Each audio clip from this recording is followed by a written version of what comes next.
56 inch का सीना देखा, देखा शेर की चाल। कमाल करते हो मियां, आज हम पे भौंक रहा है नेपाल। ये देश है कौन? कौन है ये देश? अंधभक्तों से चलता है क्या ये देश? ये देश हमसे है, इसे देख लेना, रंग को देख लेना अच्छे से, कितने रंग हैं इसमें। अब तो तड़ीपार जी ये भी नहीं कह पा रहे हैं कि आत्मनिर्भर क्या होता है मंचों में। एक हो जाओ, वक्त है। मैं रेबल सदानंद पतिया आह्वान करता हूं, पुकारता हूं, और जरूरत पड़े तो चित्कार मचा दूंगा। लेकिन मैं अपने देश के लोगों को साथ यह अन्याय नहीं होने दूंगा, नहीं होने दूंगा मैं। हमारे देश के एक बहुत ही प्रसिद्ध व्यक्ति ने कहा था, मैं देश नहीं बिकने दूंगा, मैं देश नहीं बिकने दूंगा। मित्रों, आपको पता है कि देश में क्या क्या बिक रहा है? आज रेलवे बिक रही है, एयर इंडिया बिक रहा है, भारत पेट्रोलियम बिकने के कगार पे है। और अगर हम लोगों ने अपनी आवाज बुलंद की तो हम अर्बन नक्सलाइट बन जाते हैं। अगर हम इनके खिलाफ खड़े हो गए तो हम देशद्रोही हो जाते हैं। देश के जो मेजॉरिटी और माइनॉरिटी दोनों ही खतरे में। अन्य भक्तों, तुम ये बात जान लो बहुत अच्छे तरह से, जो 20 साल से हमारे पड़ोस में हमारे साथ सुबह शाम पिट्टू खेलते रहे, गुल्ली डंडा खेलते रहे, क्रिकेट खेलते रहे, कंचे खेलते रहे, आज हमें उनसे खतरा है? ये कौन बता रहा है? एक तड़ीपार? क्या हमें एक तड़ीपार ये सबक सिखाएगा? भाइयों और बहनों, बहुत प्रयास किया जा रहा है, राष्ट्रव्यापी न्यूज चैनल में मेरे इंटरव्यू रोके जा रहे हैं, बड़े बड़े चैनलों में मेरे इंटरव्यू। उन्हें डर लगता है, उन्हें डर लगता है।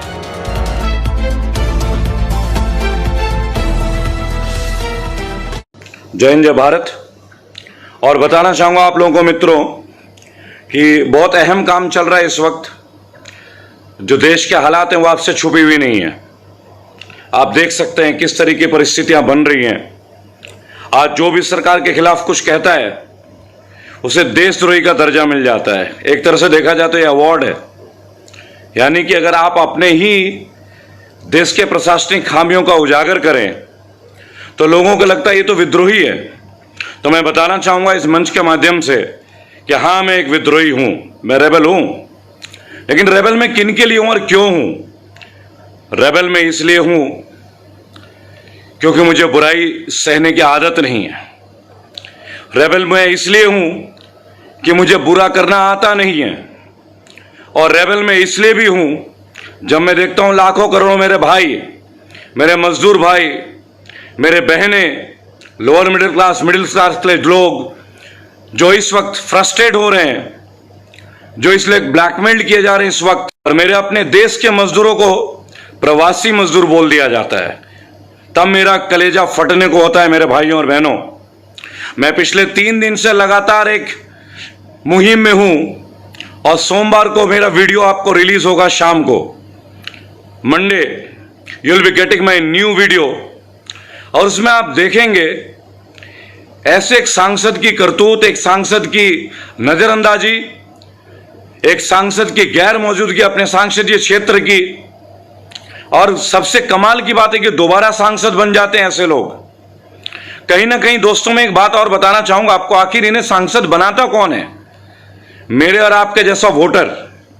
इनको तो सुधारेंगे, अवश्य सुधारेंगे और जरूर सुधारेंगे, मैं बता देता हूं ये।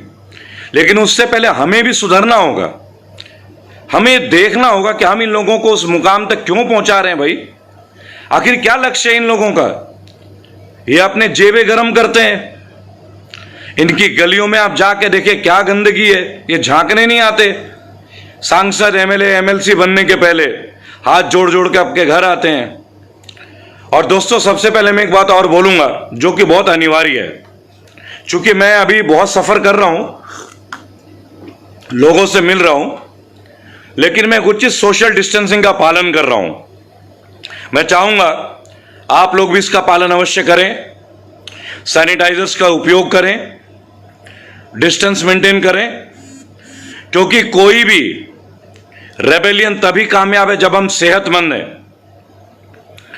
आगामी कुछ दिनों में आपको पता है दिल्ली में उपचुनाव होने वाले हैं और कई क्षेत्रों में, भारत के विभिन्न क्षेत्रों में उपचुनाव होने वाले हैं। चुनाव भी होने, इच्छा जाहिर की थी मेरे से मुलाकात करने की।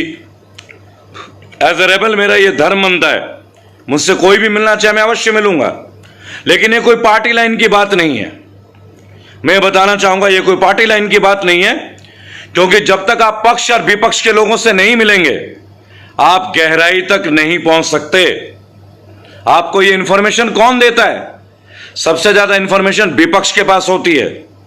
और हम कौन हैं? हम रेबेल हैं। दोस्तों, मेरे भाइयों बहनों, वीर माताओं, आपका मैं नमन करता हूं और बताना चाहूंगा कि एक उद्देश्य है जिसकी वजह से मैं रेबेल बना, मैं बागी क्यों बना, उसका एक उद्देश्य है। इसलिए नहीं कि मुझे कोई पार्टी ज्वाइन करनी है, कतई भी नहीं, कतई भी नहीं। लाखों करोड़ों युवा जो आज अपने समय देने के लिए तैयार है मेरे साथ, जो इस जंग को लड़ना चाहते हैं मेरे साथ, मेरे बुजुर्ग साथी, मेरे पिता, मेरे माता जो रिटायर्ड हो चुके हैं, आज वो कहते हैं श्रद्धानंद हम तुम्हारे साथ हैं। हम अपने जीवन के 3 से 4 घंटे रोज दैनिक तुम्हें देना चाहते हैं। आखिर क्यों? वो इसलिए क्योंकि वो देश की बदहाली से परेशान है। उन्हें परेशानी है कि आने वाली जनरेशन को बहुत कष्ट होने वाले हैं। हमारे देश के एक बहुत ही प्रसिद्ध व्यक्ति ने कहा था, मैं देश नहीं बिकने दूंगा, मैं देश नहीं बिकने दूंगा। मित्रों, आपको पता है कि देश में क्या क्या बिक रहा है? आज रेलवेज बिक रही है, एयर इंडिया बिक रहा है, भारत पेट्रोलियम बिकने के कगार पे है। इन लोगों का बस चले तो हमारा अब तो कुछ है ही नहीं। और अगर हम लोगों ने अपनी आवाज बुलंद की तो हम अर्बन नक्सलाइट बन जाते हैं। अगर हम इनके खिलाफ खड़े हो गए तो हम देशद्रोही हो जाते हैं। अगर हमने ये सवाल उठा दिया कि आज देश के जो मेजॉरिटी और माइनॉरिटी दोनों ही खतरे में हैं। अन्य भक्तों, तुम ये बात जान लो बहुत अच्छे तरह से, एक्चुअली जो प्रशासन आज चल रहा है ना, और आज जो गवर्नेंस है, इसमें तो स्वयं हिंदुत्व ही खतरे में है। क्योंकि हिंदुत्व क्या है? हिंदुत्व है सबके लिए प्यार, प्रेम, त्याग, बलिदान। हम लोगों ने बलिदान और प्रेम की कस्में खाई थी और आज हमें क्या बताया जा रहा है? हमें खतरा है। किनसे खतरा है? हमारे अपने भाइयों से, हमारे अपने बहनों से, जो 20 साल से हमारे पड़ोस में हमारे साथ सुबह शाम पिट्टू खेलते रहे, गुल्ली डंडा खेलते रहे, क्रिकेट खेलते रहे, कंचे खेलते रहे। आज हमें उनसे खतरा है। ये कौन बता रहा है? एक तड़ीपार। क्या हमें एक तड़ीपार ये सबक सिखाएगा? क्या हमारी शिक्षा इतनी शिक्षाविहीन हो चुकी है? दोस्तों, मैं गर्म पानी पी रहा हूं। कारण है, मैं लगातार लोगों से मिलता हूं, गले में दर्द होता है, कान में भी दर्द होता है।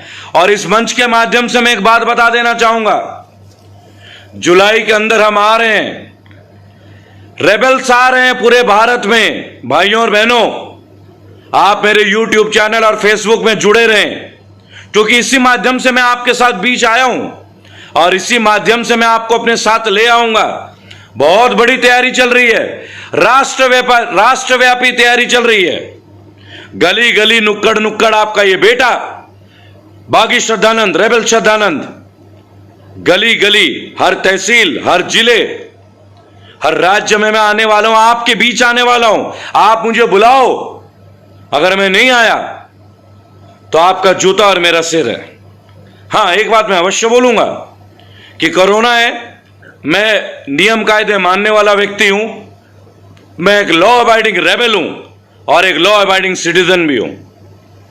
भाइयों और बहनों, बहुत प्रयास किया जा रहा है। राष्ट्रव्यापी न्यूज चैनल में मेरे इंटरव्यू रोके जा रहे हैं, बड़े बड़े चैनलों में मेरे इंटरव्यू। उन्हें डर लगता है। जो कहते थे किसी से कि आपके तो जहन में डर है, मेरे भाइयों, मेरे बहनों, एक हो जाओ, वक्त है। मैं रेबेल श्रद्धानंद पतिया आह्वान करता हूं, पुकारता हूं और जरूरत पड़े तो चित्कार मचा दूंगा। लेकिन मैं अपने देश के लोगों को साथ यह अन्याय नहीं होने दूंगा, नहीं होने दूंगा। मैं क्यों नहीं होने दूंगा? क्यों? क्योंकि देश मेरा है, आपका है। वो कहते हैं ना चैनल पे, देश पूछ रहा है, देश पूछ रहा है। अर्नब जी, ये देश है कौन? कौन है ये देश? अंधभक्तों से चलता है क्या ये देश? ये देश हमसे है, इसे देख लेना, रंग को देख लेना अच्छे से, कितने रंग हैं इसमें। शायद आप जान नहीं पाए भारत में कितने रंग हैं। कभी कहते हैं केरल में गलत लोग हैं, कभी कहते हैं बंगाल तहस नहस हो रहा है। कमाल हो गया भाई। आपका राज्य जहां नहीं है, आपका राज्य सरकार जहां नहीं है, वो राज्य में लोग रहते ही नहीं है। अब आप केरल के लोगों को यह सिखाओगे कि शिक्षा क्या होती है, हैं? जो विश्व के पटल में अपना नाम लिखते हैं साक्षरता में, अब आप बंगाल की वीर भूमि को कलंकित करोगे, जहां राजा राम मोहन रॉय, गुरुदेव रविंद्रनाथ टैगोर, स्वामी विवेकानंद, परमहंस रामचंद्र जी, ये इतने बड़े बड़े लोग आए, आप आज वहां अपनी दीक्षा देने जा रहे हैं। कमाल हो गया भाई। अब तो फेंकने की हद हो गई। अब तो तड़ीपार जी ये भी नहीं कह पा रहे हैं कि आत्मनिर्भर क्या होता है मंचों में। और मेरी बात सुनो, मैं तो एक साधारण लोअर मिडिल क्लास व्यक्ति हूं, साधारण। अब तो करोड़ों लोग इस मुहिम में, करोड़ों लोग। तुम हमें बांट दोगे, तुम हमें क्रिश्चियन के तौर पे बांट दोगे, तुम हमें मुसलमान के तौर पे बांट दोगे, तुम हमें हिंदुत्व के तौर पे बांट दोगे, तुम हमें सिखाओगे कि भारतीय क्या होती है, भारतीयता है। अरे हमारे रोम रोम में बसता है भारत, अखंड भारत। तुम क्या सिखाओगे, हैं? तुम्हारे पास तो कुलदीप सेंगर जैसे लोग, तुम्हारे पास तो कुलदीप सेंगर जैसे लोग होते हैं, मनोज तिवारी जैसे लोग होते हैं, जिन्हें भारत का कानून मानने में दिक्कत है, और तुम हमें नियम कायदे कानून सिखाने आए। हम भारत के संविधान को मानने वाले हैं, हम बाबा साहब भीमराव अंबेडकर जी के अनुयायी हैं, हम महात्मा गांधी के बच्चे हैं, हम भगत सिंह को मानते हैं, हम नेताजी सुभाष चंद्र बोस को मानते हैं। तुम हमें इनकलाब का पाठ ना पढ़ाओ। इनकलाब तैयार हो चुका है, क्या तुम तैयार हो? क्या बागियों से मिलने के लिए तुम तैयार हो? मैं बागी श्रद्धानंद पति आज आपके बीच एक बात कहता हूं, राष्ट्रीय तौर पे जुलाई के अंदर हम आ रहे हैं, सबके बीच में राष्ट्रीय तौर पे हर जगह हम आने वाले हैं। एक एक गली, एक एक नुक्कड़, मेरी माताओं बहनों को जहां कष्ट है, जिन गलियों में उनके तरीके से इलाज नहीं हुआ, हर एक हिसाब लिया जाएगा। कोई नहीं छूटेगा, कोई भी नहीं। और अभी तो मैं आपके जो नामचीन व्यक्ति है ना जी, अभी तो उनकी पोल खोल रहा हूं। अभी तो हेमा मालिनी जी को आपने देख ही लिया, कितना खूबसूरत बना दिया उन्होंने मथुरा को। ऐसा लग रहा है जैसे मथुरा तो लंदन हो गया जी, हैं? बताओ जरा उन्हें, क्या हालत है आज मथुरा की? पूरे देश को ऐसी बना दोगे क्या? मैं देश नहीं बिकने दूंगा, मैं देश नहीं झुकने दूंगा, हैं? कमाल हो गया।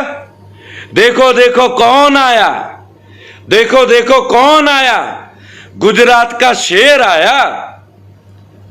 56 इंच का सीना देखा, 56 इंच का सीना देखा, देखा शेर की चाल। कमाल करते हो मियां, आज हम पे भौंक रहा है नेपाल, आज हम पे भौंक रहा है नेपाल।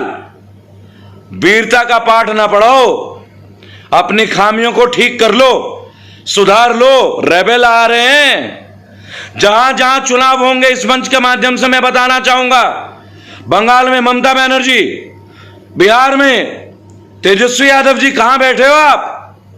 आगाज करो। देश तोड़ने वाले शक्तियों को हम कहीं एक जगह नहीं छोड़ेंगे, इनके लिए हम एक जगह नहीं छोड़ेंगे, एक स्क्वायर फुट नहीं छोड़ेंगे, एक गज नहीं छोड़ेंगे। देश तो बहुत बड़ी बात है, हम इनके लिए गज नहीं छोड़ेंगे। ये हमारे राष्ट्रीयता पे प्रश्न करते हैं, कमाल हो गया। ये हमारे देशभक्ति पे सवाल उठाते हैं, क्या मजाल है तुम्हारी? हो कौन तुम? एक तड़ी पर है? तुम हमें सिखाओगे शिक्षा का स्तर? अपने बेटे को बीसीसीआई का सेक्रेटरी बना दिया तुमने। कितने रणजी मैच खेले हैं उसने? वनडे इंटरनेशनल में क्या रिकॉर्ड है उसका, जरा बताना हमें। आप बात करते हैं भ्रष्टाचार मुक्त भारत की, और आप अपने ही परिवार के लोगों को बड़े बड़े संगठन के अधिकारी बनाते हैं, धोखा देते हैं आप। केवल जुमले जुमले जुमले, बहुत हो गया। हम ले आएंगे अच्छे दिन। हम रेबल हैं, बागी है, हम लाएंगे अच्छे दिन। भाइयों और बहनों, तैयार हो जाओ। बहुत जल्द आपके बीच आ रहा हूं। अपने अपने बायोडेटा तैयार करो। समय देने के लिए तैयार हूं। मैं कोई रईस का औलाद नहीं हूं। आप जैसे एक लोअर मिडिल क्लास का लड़का हूं मैं, और वही हमारी जड़ें हैं। तैयार हो जाओ। राष्ट्रीय स्तर पे हम आने वाले हैं। राष्ट्रीय स्तर पे अपना परचम लहराएंगे। भारत को वही शान वापस दिलाएंगे और झूठे और मक्कारों को भगाएंगे। जय हिंद, जय भारत। मैं रेबल सदानंद पति आप सबका नमन करता हूं।